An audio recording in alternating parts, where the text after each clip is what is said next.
T Vasudevan നായരുടെ Vayalar award ലഭിച്ച നോവലായ രണ്ടാമൂഴത്തിലെ കൊടുങ്കാറ്റിന്റെ മർമ്മരം എന്ന 2-ാം അധ്യായത്തിലെ 3-ാം ഭാഗമാണ് ഇന്ന് ജാലകത്തിൽ വായിക്കുന്നത്. സംഘബലം കൊണ്ടാണ് ദുര്യോധനൻ പകരം വീട്ടുന്നതെന്ന് എനിക്കറിയാമായിരുന്നു. ഞാനും കരുതി നടന്നു. വലിയമ്മയുടെ മക്കൾ കുറേ പേരുണ്ട്. എനിക്ക് പലരുടെയും പേരറിയില്ല. പിന്നെ വലിയച്ഛന് സൂതരിലും ശൂദ്രസ്ത്രീകളിലും ഉണ്ടായ മക്കൾ. അവർ ഒരുമിച്ചാണ് എപ്പോഴും നടക്കുന്നത്. അധ്യയനമില്ലാത്ത ദിവസങ്ങളിൽ മൃഗയ വിനോദത്തിന് പോകാറുണ്ട്. ചിലപ്പോൾ തേരുകൾ കാടിന്റെ അതിർത്തി വരെ എത്തും. കാട്ടിൽ നായാട്ടുകാർ താവളങ്ങളിൽ കാവലുറപ്പിക്കും. ആനപ്പുറത്തിരുന്ന് യോദ്ധാക്കൾ കാടിളക്കാൻ തുടങ്ങും. വില്ലാളികൾ ഓടുന്ന മൃഗങ്ങളെ അമ്പെയ്തു വീഴ്ത്തും. ഇതും ക്ഷത്രിയകുമാരന്മാരുടെ പാഠങ്ങളിൽപ്പെട്ടതാണ്.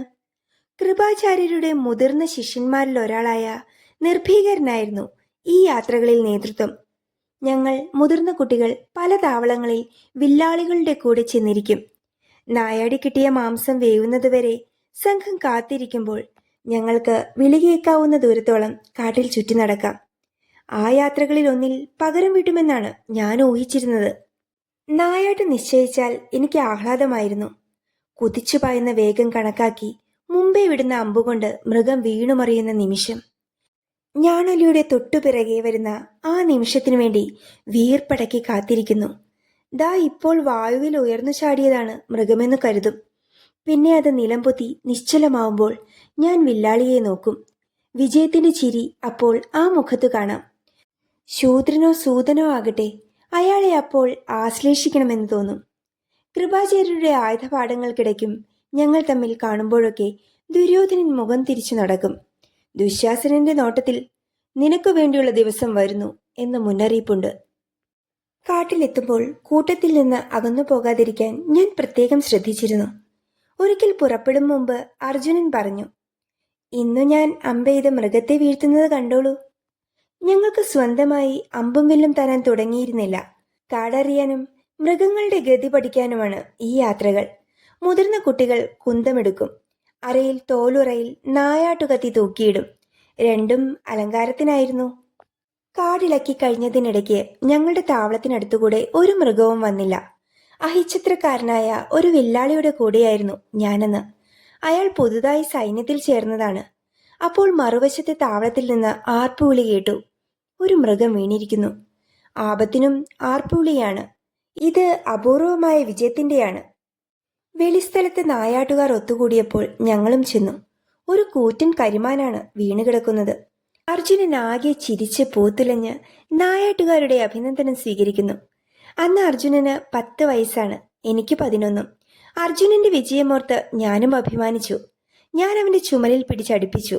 യുധിഷ്ഠിരൻ പറഞ്ഞു, ആദ്യത്തെ മൃഗം വീഴുമ്പോൾ ക്ഷത്രിയൻ ബലി കൊടുത്ത് ദേവന്മാർക്ക് നന്ദി പറയണം, മറന്നുപോകരുത്. ഞാൻ ദുര്യോധനനെ നോക്കി. ഒരു നിസ്സാര കാര്യം നടന്ന പോലെ അവൻ ഞങ്ങൾക്ക് പുറംതിരിഞ്ഞു നിന്ന് സംസാരിക്കുന്നു. മടക്കയാത്രയിൽ എല്ലാവരും മുമ്പേ പോയി. ദുര്യോധനാദികൾ നേരത്തെ പോയതുകൊണ്ട് ഞാൻ സാവധാനത്തിൽ കാട്ടുകിളികളുടെ ശബ്ദം കേട്ടുകൊണ്ട് നടന്നു. ഭയപ്പെടാനൊന്നുമില്ല. അപ്പോഴാണ് താഴെ നിന്ന് ആർപ്പുവിളി കേട്ടത്. ഇത് ആപത്തിന്റെ മുന്നറിയിപ്പാണ്. പാറക്കെട്ടുകൾക്കിടയിൽ നിന്ന് ചാടിയിറങ്ങിയ കാട്ടുപന്നി നായാട്ടുകാരുടെ മുമ്പിൽ പൊടുന്നിനെ എത്തിപ്പെട്ടപ്പോൾ അമ്പരപ്പോടെ അത് തെല്ലിട മണം പിടിച്ചു നിന്നു. ചെമ്മണ്ണിൽ പൊതിഞ്ഞ തേറ്റകൾ അകലെ നിന്നു തന്നെ കാണാമായിരുന്നു. വഴി മാറണോ എന്നാലോചിച്ച് ഞാൻ നിൽക്കുമ്പോൾ വീണ്ടും ആർപ്പുവിളി. ഒറ്റപ്പന്നിയെ വ്യാഘ്രത്തേക്കാൾ ഭയപ്പെടണമെന്ന് നായാട്ടുകാർ പറയാറുണ്ട്. ശരം വിട്ട പോലെ അത് കുതിക്കുന്നത് ഇപ്പോൾ എന്റെ നേർക്കാണ്. മാറി നിൽക്കാൻ ഒരു മരം കൂടിയില്ലാത്ത പുൽമേടിന്റെ നടുക്ക് നായാട്ടു സംഘങ്ങളുടെ ചവിട്ടടി പതിഞ്ഞ വഴിയിലാണ് ഞാൻ. കുതിച്ചെത്തുന്ന ക്രോധമൂർത്തി എന്റെ മണം പിടിച്ചു തന്നെയാണ് വരുന്നത് എന്ന് മനസ്സിലായപ്പോൾ ഞാൻ നടുങ്ങി. ഓടി രക്ഷപ്പെടാനാവില്ല. മൃഗത്തിന്റെ ശ്രദ്ധ തിരിക്കാൻ നായാട്ടുകാർ ബഹളം കൂട്ടുന്നത് കൊണ്ട് ഫലമില്ല. തേറ്റകൾ പിടിപ്പിച്ച ഒരു കൂരമ്പ് പോലെ മൃഗം പറന്നെടുക്കുന്നു. ഇതായിരിക്കാം അവസാനം. മഹാബലവാനാവേണ്ടവൻ ഇതാ കാട്ടുപന്നിയുടെ തേറ്റയിൽ കുടുങ്ങി. സൂതർക്കൊരു വീരമരണത്തിന്റെ കഥയുണ്ടാക്കാൻ കൂടി അവസരം കൊടുക്കാതെ ചത്തു വീഴുന്നു. നിലത്ത് നോക്കാതെ വഴിമുടക്കുന്നത് എന്താണെന്നറിയാതെയാണ് കാട്ടുപന്നി ആക്രമിക്കുക എന്ന് പഠിപ്പിച്ച നായാട്ടുകാരെ ഈ മൃഗത്തിന് ഏതായാലും അറിയില്ല. മുഖമുയർത്തി തേറ്റുകൾ വിടർത്തിയെടുക്കുന്ന പന്നി വായ തുറന്നുകൊണ്ട് തന്നെയാണ് എന്റെ നേർക്ക് കുതിച്ചത്. എന്റെ കുന്തമുന തുറന്ന വായിൽ കടന്നതും അപ്പോൾ തന്നെ എന്റെ ശക്തി കൊണ്ടല്ല, മുന്നോട്ടാഞ്ഞ മൃഗത്തിന്റെ ശക്തിയിൽ 3 മുഴം വരുന്ന കുന്തത്തിന്റെ പകുതിയും അകത്തെവിടെയോ ആഞ്ഞിറങ്ങുന്നത് എന്റെ കൈകൾക്ക് അനുഭവപ്പെട്ടു. തെറിച്ചു വീഴുമ്പോൾ കുന്തത്തിലെ പിടിവിടാതിരിക്കാൻ ഞാൻ ഓർമ്മിച്ചു. ചെമ്മണ്ണു പുരണ്ട തേറ്റുകൾ എന്റെ തൊട്ടുമുന്നിൽ നെഞ്ചിനു സമീപം. മുമ്പോട്ടുള്ള അവസാനത്തെ കുതിപ്പിൽ വീണ്ടും കുന്തമുന അകത്തേക്കിറങ്ങി. ബലാബലത്തിൽ ഇനി മൃഗത്തിന് ജയിക്കാനാവില്ല എന്നറിഞ്ഞുകൊണ്ട് ഞാൻ ശരീരം വളച്ചു നിവർന്നു. പൊടുന്നനെ ശക്തി ക്ഷയിച്ച മൃഗം ഒന്ന് പിടഞ്ഞു. ഭയന്നുപോയ നായാട്ടുകാർ അടുത്തെത്തിയപ്പോൾ ശ്വാസം നിലച്ച പന്നിയുടെ ദേഹത്തിൽ ചവിട്ടി ഞാൻ കുന്തം വലിച്ചൂരി. ചോരയുടെ ഒരു ഉറവ് എന്റെ ദേഹത്തിൽ തെറിച്ചു. ആകെ തളരുന്നതുപോലെ തോന്നി. ചുമലിൽ കൈവച്ച അർജുനന്റെ കഴുത്തിൽ പിടിച്ചു നിന്ന് ശ്വാസം നേരെയായപ്പോൾ ഞാൻ പതുക്കെ ചിരിച്ചു. അലർച്ച കേട്ടപ്പോൾ എല്ലാം കഴിഞ്ഞുവെന്ന് ഭയപ്പെട്ടു. നായാട്ടുകാർ പറഞ്ഞു. ഞാൻ അലറിയത്രേ, എനിക്ക് ഓർമ്മയില്ല. ചെമ്മണ്ണു പുരണ്ട തേറ്റുകളെ മാത്രമേ ഞാൻ ശ്രദ്ധിച്ചിരുന്നുള്ളൂ. എപ്പോഴാണ് ഞാൻ അലറിയത്? യുധിഷ്ഠിരൻ ഗൗരവത്തിൽ പറഞ്ഞു. മന്ന, നീ എന്തു വിഡ്ഢിത്തമാണ് കാട്ടിയത്. അമ്മ അറിയണ്ട. ആദ്യത്തെ മൃഗം വീണ ആർപ്പുവിളിയും ആഘോഷവും ഉണ്ടായില്ല. ദേവകളെ പ്രീതിപ്പെടുത്താൻ ബലി കൊടുക്കേണ്ട കാര്യവും ജ്യേഷ്ഠൻ പറഞ്ഞില്ല. ഞങ്ങൾ നടന്നു. നന്ദി പറയാൻ ഞാൻ മനസ്സിൽ നിശ്ചയിച്ചിരുന്നു. എന്റെ കൈന് അപകടമടുത്തെത്തിയ മുഹൂർത്തത്തിൽ ആരോ കരുത്തു കൂട്ടിയെന്ന് തീർച്ചയാണ്. എന്റെ കരുത്തിനെപ്പറ്റി എനിക്ക് തികച്ചും ബോധം വന്നിരുന്നു. ജ്യേഷ്ഠന് ഞാൻ ഇപ്പോഴും മന്നനായിരിക്കാം, കൗരവർക്ക് വെറും മൃഗോദരനായിരിക്കാം. പക്ഷേ ഭീമൻ മഹാബലവാനായി തന്നെ വളരുന്നു. ഞാൻ ആഹ്ലാദത്തിൽ മനസ്സിൽ പറഞ്ഞു. അന്ന് സന്ധ്യാവന്ദനത്തിന് വളരെ മുമ്പായി തന്നെ ഞാൻ നദീതീരത്തിലെത്തി. വെറുതെ നീന്തി കളിച്ചു. ആലോലം മുങ്ങിക്കയറി ഞാൻ പ്രാർത്ഥിച്ചു. എന്റെ ചെവികൾക്ക് മാത്രമായുള്ള സന്ദേശവും കൊണ്ട് അന്നും ഒരിളങ്കാറ്റായി ദൂതൻ വന്നു. അപ്പോഴാണ് അവർ വന്നത്.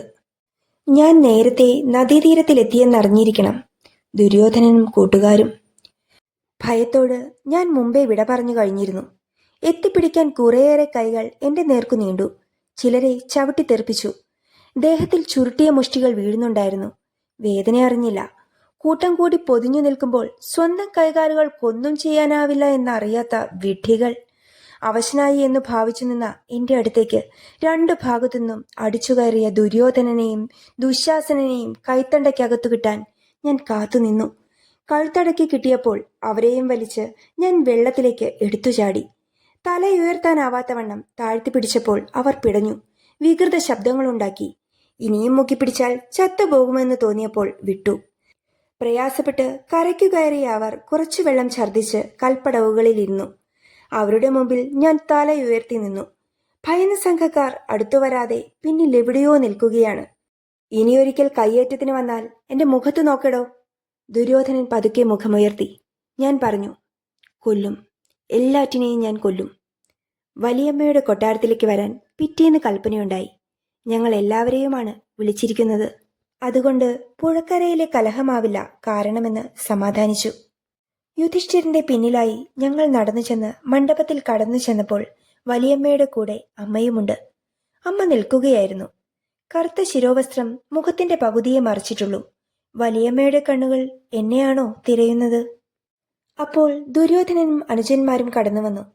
അവർ ഞങ്ങളുടെ ഇടതുവശത്തായി വലിയമ്മയുടെ മുമ്പിൽ നിന്നു. വലിയമ്മ വിളിച്ചു, ഉണ്ണി ഭീമസേന, വരൂ. ഞാൻ പതുക്കെ മുമ്പിലേക്ക് നീങ്ങി.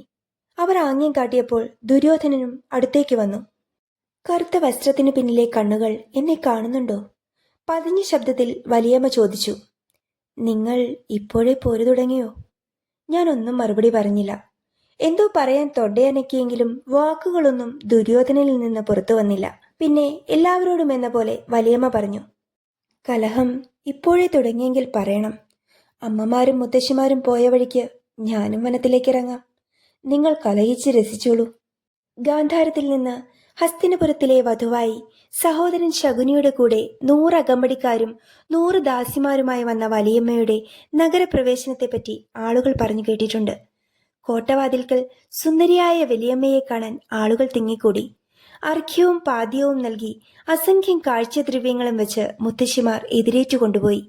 ഹസ്തിനപുരത്തിൽ വിവാഹത്തിന്റെ ഘോഷങ്ങൾ നടക്കുമ്പോഴാണത്രേ വലിയമ്മ അറിയുന്നത് കുരു രാജകുമാരൻ ധൃതരാഷ്ട്രർ അന്ധനാണെന്ന്. സുബല രാജാവുമായി പിതാമഹൻ ഭീഷ്മർ മകളുടെ വിവാഹാലോചന നടത്തുമ്പോൾ സത്യം പറഞ്ഞിരുന്നു. അച്ഛൻ മകളെ അറിയിച്ചില്ലെന്നു മാത്രം.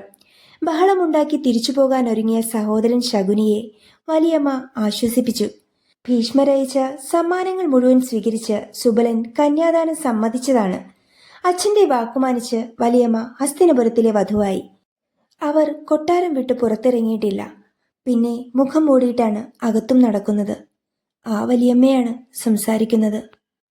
കേട്ടു നിൽക്കുന്ന ഞങ്ങളെല്ലാം വെറും കുമാരന്മാരാണ് എന്ന കാര്യം വലിയമ്മ മറന്നുപോയതുപോലെ തോന്നി. കുരുവംശത്തിലെ പുരുഷന്മാർ മുഴുവൻ സ്ത്രീകളുടെ കണ്ണീരുകൊണ്ട് രസിച്ചവരാണ്, എനിക്കറിയാം. അമ്മ എന്തോ തലതാഴ്ത്തി സ്വകാര്യം പറഞ്ഞു. വലിയമ്മ അത് കേട്ടില്ല. വരാൻ പോകുന്ന നിങ്ങളുടെ വധുക്കളെ ഓർത്താണ് എനിക്കിപ്പോൾ ദുഃഖം. അന്ധന്മാർക്കും ഷണ്ടന്മാർക്കും വേണ്ടി ആഹൂതി ചെയ്ത രാജാങ്കനകളുടെ നെടുവീർപ്പുകൾ ഇന്നും ഈ കൊട്ടാരക്കെട്ടുകളിൽ തേങ്ങി നടക്കുന്നു. അവരുടെ ശബ്ദം ഇടറിയിരുന്നു.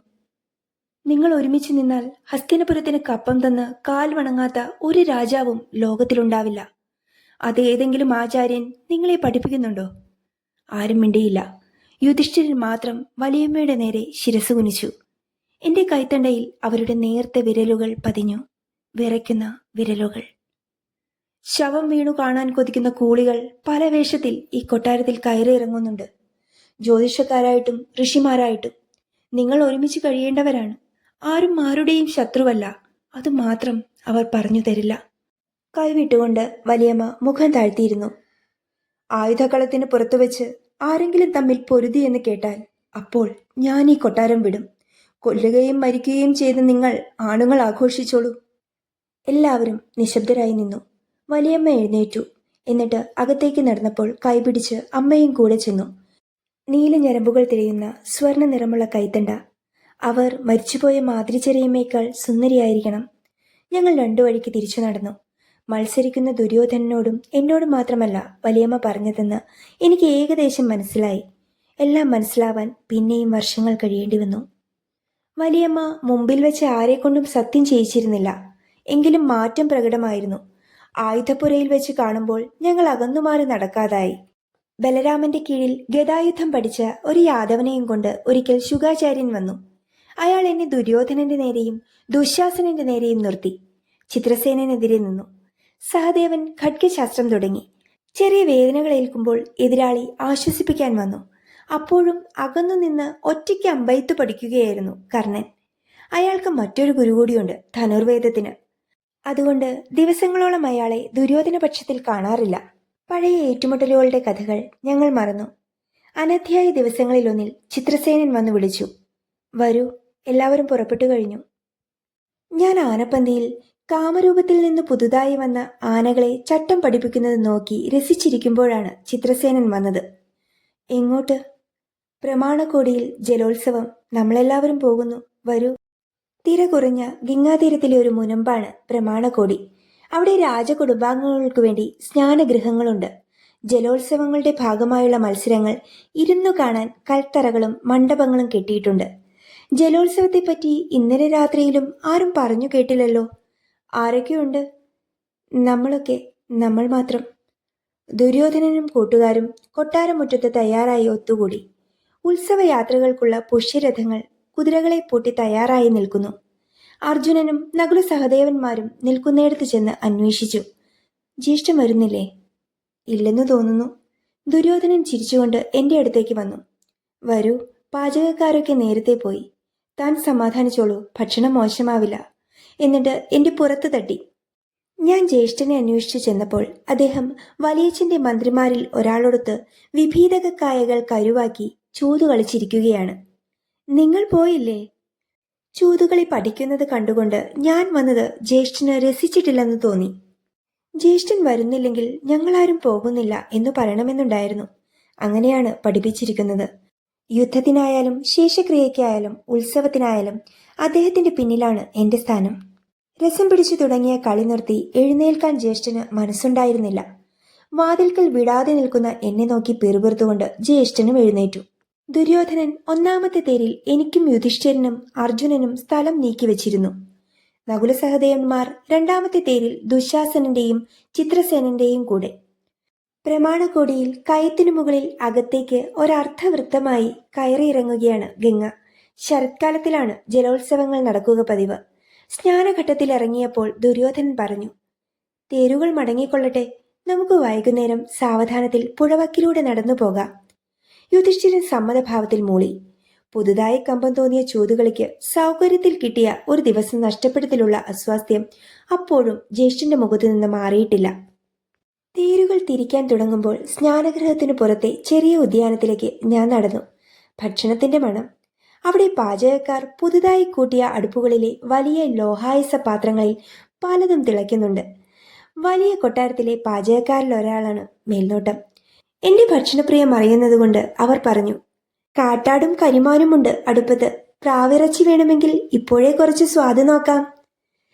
മാംസോദനത്തിന്റെ നല്ല മണം. കെട്ടിവെച്ച പൊതികളഴിച്ചു നോക്കി.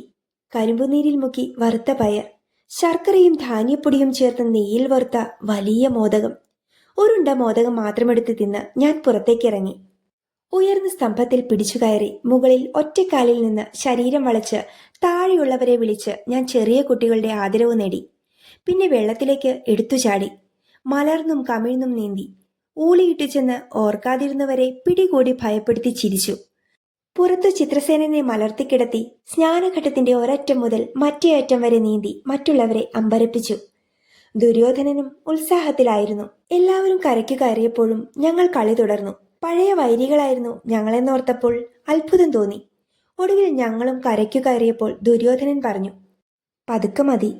ഈറൻ തുണികൾ ഏറ്റുവാങ്ങിയ ദാസന്മാർ പോയപ്പോൾ അയാൾ പറഞ്ഞു, നമുക്ക് അവസാനം മതി ഭക്ഷണം, ഒരു സ്വകാര്യമുണ്ട്. എല്ലാവരും ഭക്ഷണത്തിന് തിരക്കി കയറി കഴിഞ്ഞിരുന്നു. പരിചാരകരിൽ ഒരാളെ വിളിച്ച് ദുര്യോധനൻ പറഞ്ഞു, ഞങ്ങൾക്ക് അവിടെ ഞാൻ പറഞ്ഞ സ്ഥലത്ത്. ജലക്രീഡയുടെ ഒരുക്കത്തിലെ ഗാംഭീര്യം കൊണ്ട് ദുര്യോധനൻ നേരത്തെ എന്നെ വിനീതനാക്കി മാറ്റിയിരുന്നു. ഞാവൽ മരങ്ങളുടെ ഇടയിൽ പരിചാരകർ കമ്പളം വിരിച്ചു. ഭക്ഷണ സാധനങ്ങൾ വെള്ളിത്തളികകളിൽ നിരത്തിയപ്പോൾ അവരോട് പോകാൻ ആംഗ്യം കാട്ടി. വറുത്ത ഒരു കഷ്ണം മാംസമെടുത്ത് ചവച്ചുകൊണ്ട് ദുര്യോധനൻ പറഞ്ഞു, തനിക്കും എനിക്കും മാത്രമായി ഒരു സാധനം കരുതിയിട്ടുണ്ട്. അയാൾ ഒരു തോൽക്കുടം തുറന്ന് മണപ്പിച്ച് ശരി വെക്കുന്നത് പോലെ മൂളിക്കൊണ്ട് പറഞ്ഞു, മദ്യം. എനിക്ക് ഭയമാണ് ആദ്യം തോന്നിയത്. മദ്യം പരിചയിക്കാനുള്ള പ്രായമായിട്ടില്ല ഞങ്ങൾക്ക്. മധുകപ്പൂക്കളിൽ നിന്ന് വാറ്റിയ മുന്തിയ മദ്യം. യവം വാറ്റിയ സുര താണവർഗക്കാരെ കഴിക്കാറുള്ളൂ. ഇത് വിശേഷപ്പെട്ടതാണ്, രാജകുമാരന്മാർക്ക് ചേർന്നതാണത്രേ. നോക്കൂ. ഞാൻ തോൽക്കുടം വാങ്ങി മണപ്പിച്ചു. കരിഞ്ഞ പൂക്കളുടെ മണം. അത് തിരിച്ചേൽപ്പിച്ച് ഞാൻ പറഞ്ഞു, വേണ്ട, നമുക്ക് മധുപാനത്തിനുള്ള പ്രായമായില്ലല്ലോ. ദുര്യോധനൻ ചിരിച്ചു. ഒറ്റപ്പന്നിയെ കുന്തം കൊണ്ട് വീഴ്ത്തിയ അന്ന് തൊട്ട് നീ പുരുഷനായിരിക്കുന്നു. 11 വയസ്സിൽ 16ന്റെ വളർച്ചയുണ്ട് എന്റെ ശരീരത്തിനെന്നറിയാം. കുളിമുറികളിൽ വെള്ളം മാറ്റാൻ ദാസിമാർ വരുമ്പോൾ എന്റെ നഗ്നതയിൽ നാണം തോന്നി തുടങ്ങിയിരുന്നു. ഒറ്റപ്പന്നിയെ വീഴ്ത്തിയത് കൊട്ടാരത്തിനകത്ത് ഒരാളും എടുത്തു പറഞ്ഞില്ല. അഭിനന്ദന വാക്കും ഞാൻ കേട്ടില്ല.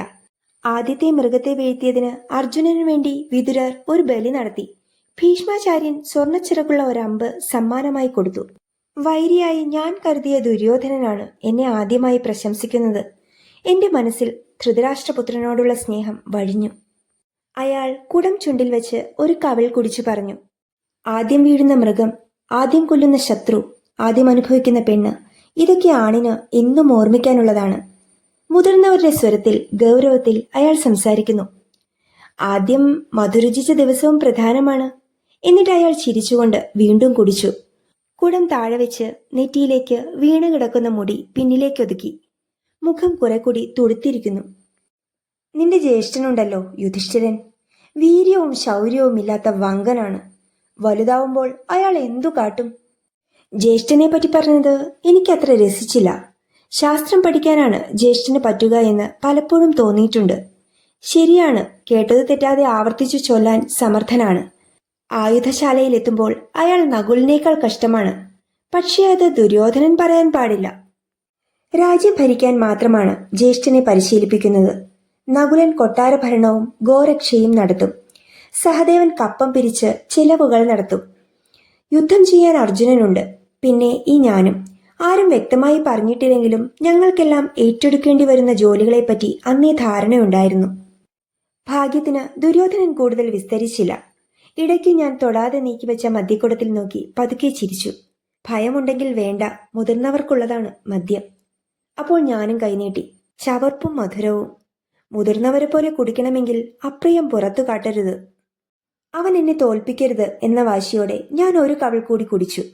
പിന്നെ കാട്ടാടിന്റെ ഒരു തുടക്കഷ്ണം എടുത്ത് ചവച്ചു. അടുത്ത് ഗദായുധം പഠിക്കാൻ ബലരാമന്റെ അടുത്ത് പോകുന്ന വിശേഷം ദുര്യോധനൻ പറഞ്ഞു. മനസ്സിൽ അസൂയ തോന്നി. ബലരാമൻ അമ്മയുടെ മൂത്ത സഹോദരന്റെ മകനാണ്. എന്നിട്ടും എന്നെ അയക്കുന്ന കാര്യം ജ്യേഷ്ഠനോ അമ്മയോ ആലോചിച്ചിട്ടില്ലല്ലോ. ഏറ്റവും കരബലമുള്ള രാജാവ് ആരാണെന്നറിയാമോ? ദുര്യോധനന്റെ ചോദ്യം. ഞാൻ ആലോചിച്ചു. ബലരാമനല്ല, ജരാസന്ധന്റെ ശക്തിയെപ്പറ്റി പല പാട്ടുകളിലും കേട്ടിട്ടുണ്ട്. ഞാൻ മറുപടി പറഞ്ഞു, ജരാസന്ധൻ. ദുര്യോധനൻ ചിരിച്ചു. അല്ല, എന്റെ അച്ഛൻ ധൃതരാഷ്ട്രർ. ജരാസന്ധന് 2ാം സ്ഥാനമേയുള്ളൂ. പക്ഷേ അച്ഛൻ യുദ്ധം ചെയ്യില്ല. നേരത്തെ രാജ്യം വേണ്ടെന്ന് വെച്ചതല്ലേ. 10,000 മതയാനകളുടെ ശക്തി അദ്ദേഹത്തിന് വരബലം കൊണ്ട് കിട്ടിയതാണെന്ന് ദുര്യോധനൻ പറഞ്ഞു. അതെനിക്കും കിട്ടും കുറെ കഴിയുമ്പോൾ. അവൻ വസ്ത്രം നീക്കി ഇടം തുടയിൽ മുഷ്ടി ചുരുട്ടി ഇടിച്ചു. വായുദേവൻ മലകളെടുത്ത് അമ്മാനമാടി എറിഞ്ഞിട്ടുണ്ട്. ആ ശക്തി എനിക്കും തരും. ഞാൻ മനസ്സിലെ പ്രാർത്ഥനയാണ് അബദ്ധത്തിൽ പറഞ്ഞു പോയത്. ദുര്യോധനൻ പരിഹാസം കലർന്ന സ്വരത്തിൽ കുറച്ചുറക്കെ ചിരിച്ചു. എനിക്ക് അരിശം വന്നു. ചിരിക്കരുത്, വായുപുത്രനായ ഭീമസേനനാണ് ഞാൻ. ദുര്യോധനൻ ഉറക്കെ പൊട്ടിച്ചിരിച്ചു. ധർമ്മന് യുധിഷ്ഠിരൻ, വായുവിന് ഭീമൻ, ഇന്ദ്രന് അർജുനൻ. സൗബലനമാവൻ പറയുന്നത് പോലെ ശുദ്ധ മന്നന്മാരാണ് നിങ്ങൾ. വേറെ നല്ല കഥകളുണ്ടാക്കി പറയാൻ തോന്നിയില്ലേ നിങ്ങളുടെ അമ്മയ്ക്ക്? ഞാൻ തരിച്ചിരുന്നു. അയാൾ പറഞ്ഞതിന്റെ അർത്ഥം സാവധാനത്തിലാണ് മനസ്സിൽ ഉരുത്തിരിഞ്ഞത്. അരിശം കൊണ്ട് തൊണ്ട വരണ്ടു. 2ാമത്തെ തോൽക്കുടം ഒരു വെല്ലുവിളി പോലെ ദുര്യോധനൻ നീട്ടിയപ്പോൾ ഞാനത് വാങ്ങി. എന്നിട്ട് പാതിയോളം ഒറ്റ വലിക്ക് കുടിച്ചു തീർത്ത് ഞാനത് താഴേക്കെറിഞ്ഞു. മക്കളുടെ അച്ഛനാരാണെന്നറിയാതിരിക്കാൻ സൗകര്യത്തിൽ മൃഗയ, പിന്നെ വനവാസം. ഋഷിമാർ പറഞ്ഞാൽ പാവം ജനങ്ങൾ എന്തും വിശ്വസിക്കും. പക്ഷേ അത് എന്നോട് ആവർത്തിക്കണോ വൃഗോദര? ഞാൻ എഴുന്നേറ്റപ്പോൾ ദുര്യോധനന്റെ ചിരി വീണ്ടും മുഴങ്ങി. മഹാബലൻ വായുപുത്രൻ. എന്റെ കാലുകൾ ഉറയ്ക്കുന്നില്ല. അവനെ കടന്നു പിടിക്കാൻ ആഞ്ഞപ്പോൾ ഞാൻ വീണു. കൈകുത്താൻ ശ്രമിച്ചെങ്കിലും അനുസരണം നഷ്ടപ്പെട്ട കൈപ്പത്തി നിലം തൊടുമുമ്പേ തലയടിച്ചു. ബോധം നഷ്ടപ്പെടും മുമ്പ് വേറെയും ചിരികളും ശബ്ദങ്ങളും അടുത്തു വരുന്നുവെന്ന് തോന്നി. അതിലൊന്ന് ദുശാസനന്റെയാണ്. കുറച്ചുറക്കെ ഒരു ശബ്ദം കേട്ടു. കയറെവിടെ? കെട്ടാനുള്ള കയറെവിടെ? അത് സൂതപുത്രൻ കർണന്റെയായിരുന്നു. MT വാസുദേവൻ നായരുടെ 2ാം ഊഴം എന്ന നോവലിലെ 2ാം അധ്യായത്തിലെ 3ാം ഭാഗം ഇവിടെ പൂർണ്ണമാകുന്നു.